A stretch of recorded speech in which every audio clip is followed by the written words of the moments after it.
안녕하세요. 오늘 저희는 당신이 보내주신 여러 자료들을 바탕으로요. 2025년 하반기 비즈니스 환경을 움직일 만한 그런 핵심 변화들을 좀 함께 짚어보겠습니다. 네, 안녕하세요. 미국 연준의 금리 전망부터 시작해서요.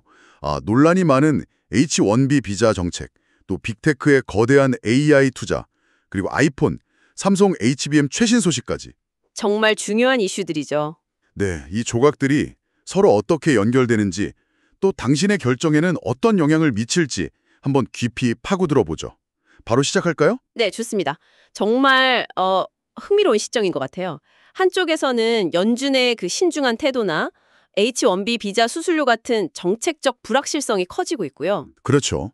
다른 한쪽에서는 또 엔비디아랑 오픈 AI의 초대형 투자나 아이폰 신제품, 삼성 HBM 기술처럼 강력한 기술 모멘텀이 막 부딪히고 있단 말이죠. 이런 상반된 흐름 속에서 진짜 중요한 맥락을 읽어내는 것, 그게 당신에게 필요합니다. 맞습니다. 먼저 딱 눈에 띄는 건 연준 인사들의 그 추가 금리나 신중론이네요. 네. 세인트루이스 연은 총재도 그렇고 애틀란타 연은 총재도 물가 안정을 확신하기 전까지는 섣부른 완화를 경계한다 이런 목소리를 냈죠. 이게 단순히 지표만 보는 게 아니라 그 밑에 깔린 어떤 불안감이 여전하다 뭐 이런 뜻일까요? 그렇다고 봐야죠. 아무래도 인플레이션, 특히 그 서비스 물가라든지 임금 상승세, 이런 게 완전히 잡혔다고 보기는 좀 어렵다는 그런 우려가 깔려 있는 겁니다. 아하. 결국 이게 당신에게 시사하는 건 빠른 금리나 기대는 이제 좀 접어두고 현재 금리 수준이 예상보다 더 길어질 가능성, 여기에 대비해야 한다는 거죠. 더 길어진다. 네. 자, 자금 조달 계획은 물론이고요. 예를 들면 매출 채권 회수 기간, DSO라고 하죠. 아니면 재고 자산 회전일수, DIO 같은 그런 현금 흐름 관리에도 이게 직접 영향을 줍니다. 그렇군요. 그러니까 현재 금리가 유지되는 시나리오로 재무 모델을 한번 점검해 보실 필요가 있겠네요. 네. 그런 금융 환경의 불확실성 속에서 기업들이 또 다른 큰 변수를 맞닥뜨리게 됐습니다. 바로 H-1B 비자 문제인데요. 핵심 인력 확보에 정말 직결되는 문제죠. 맞습니다. 신규 청원 건당 10만 달러 수수료라니 와 이거 파장이 상당할 것 같아요. 네, 이건 그냥 비용이 좀 늘었다 이런 문제가 아니에요. 그런 차원이 아닌가요? 네, 핵심 기술 인력을 앞으로 어떻게 확보하고 또 어떻게 유지할 거냐. 여기에 대한 아주 근본적인 질문을 던지는 겁니다. 특히 그 인도 IT 기업들이나 미국 빅테크들 부담이 클 텐데요. 그렇죠. 그래서 이제 다른 대안들이 생각해야 하는 거죠. 해외 다른 지역, 예를 들면 한국이나 동유럽 같은 곳으로 개발센터를 확장하는 오프쇼어링이라든지 아니면 아예 국내 인력을 키우는 방법이라든지 이때 단순히 인건비만 볼 게 아니라 채용부터 교육, 관리까지 다 포함해서 그 총 소요 비용, TCO라고 하죠. 이걸 아주 면밀히 따져봐야 할 시점입니다. 단순히 비용을 넘어서서 아예 전략 자체를 바꿔야 한다. 이런 말씀이시군요. 바로 그겁니다. 이런 정책 변화 속에서도 근데 기술 투자는 오히려 더 빨라지는 모습이에요. 엔비디아하고 오픈 AI가 최소 10기가와트, GW 규모의 AI 인프라 구축에 합의했다는 소식이 있었잖아요. 네, 있었죠. 이거 정말 엄청난 규모 아닌가요? 최대 1,000억 달러 투자까지 얘기가 나오던데요? 그렇죠. 어마어마하죠. 이 거대한 AI 인프라 투자는요, 단순히 반도체 칩뿐만 아니라 그 밑단에 있는 전력 공급이라든지 데이터 센터 냉각 시스템 같은 기반 산업 전반에 걸쳐서 엄청난 기회가 될 수 있다는 걸 보여줍니다. 기반 산업까지요? 네. 특히 AI 연산 속도를 높이는 데 꼭 필요한 고대역폭 메모리, HBM 있잖아요. 네, HBM. 데이터를 GPU로 훨씬 빠르게 전달해주는 특수 메모리인데 이 수요가 정말 폭발적으로 늘어날 겁니다. 마침 삼성전자의 최신 HBM3E 12단 제품이 엔비디아 품질 테스트 통과했다. 이런 소식이 나온 것도 다 이런 맥락인 거죠.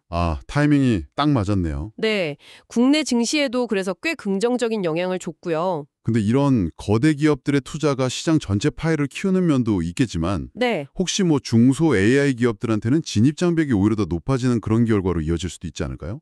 충분히 가능한 시나리오입니다. 그럴 수 있죠. 인프라 구축 비용 자체가 워낙 천문학적으로 높아지니까 결국엔 자본력 싸움이 될 수 있거든요. 그렇죠.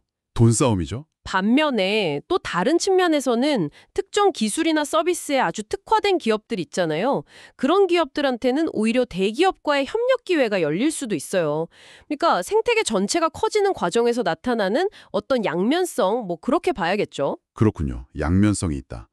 기술 투자와 더불어서 소비자 쪽 분위기도 중요할 텐데 아이폰 17 초기 수요가 꽤 괜찮다는 소식도 들리더라고요. 네, 맞아요. 신제품 출시 효과 이게 여전한 걸까요? 네, 일단 아이폰 신제품에 대한 초기 반응이 좋다는 건요. 관련 부품 공급망에는 당연히 좋고 또 소비 심리 측면에서도 꽤 긍정적인 신호로 볼 수 있습니다. 아, 소비 심리에도요? 네, 고가의 프리미엄 제품에 대한 수요가 아직은 살아있다. 뭐 이런 증거니까요.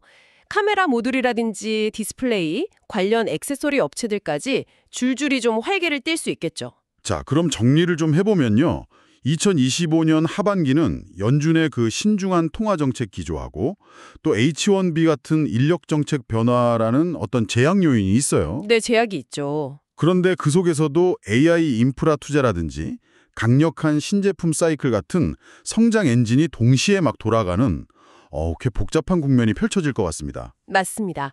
그래서 핵심은 이 세 가지 축을 중심으로 당신의 전략을 잘 가다듬는 겁니다. 세 가지 축이요? 네, 첫째는 금리 불확실성에 대비해서 재무 관리를 안정적으로 하는 것. 둘째는 H1B 변화에 발맞춰서 인력 확보와 유지하는 전략을 다시 짜는 것. 그리고 셋째, AI와 신규 디바이스가 이끄는 이 거대한 기술 흐름 속에서 기회를 어떻게 포착할 것인가. 이 요소들이 다 서로 영향을 주고받으면서 당신의 비즈니스 환경을 만들어갈 겁니다. 네, 그럼 마지막으로 이런 질문을 한번 던져보고 싶습니다. 이렇게 거대한 AI 투자가 특정 기술하고 소수 기업에 집중되고 동시에 H1B 같은 정책 변화 때문에 고급 인력의 자유로운 이동이 좀 제약을 받는다면요? 그렇죠. 제약이 생긴다면. 과연 미래의 기술 혁신 허브가 지금과 같은 모습일까요? 어쩌면 지정학적으로나 전략적으로 기술 혁신의 중심지가 재편될 수도 있지 않을까? 미래의 새로운 병목 현상은 과연 어디서 나타날지 한번 고민해 보시면 흥미로울 것 같습니다. 아, 정말 중요하고 흥미로운 질문입니다. 오늘 저희가 짚어본 이런 내용들이 당신의 통찰력에 조금이나마 도움이 되었기를 바랍니다.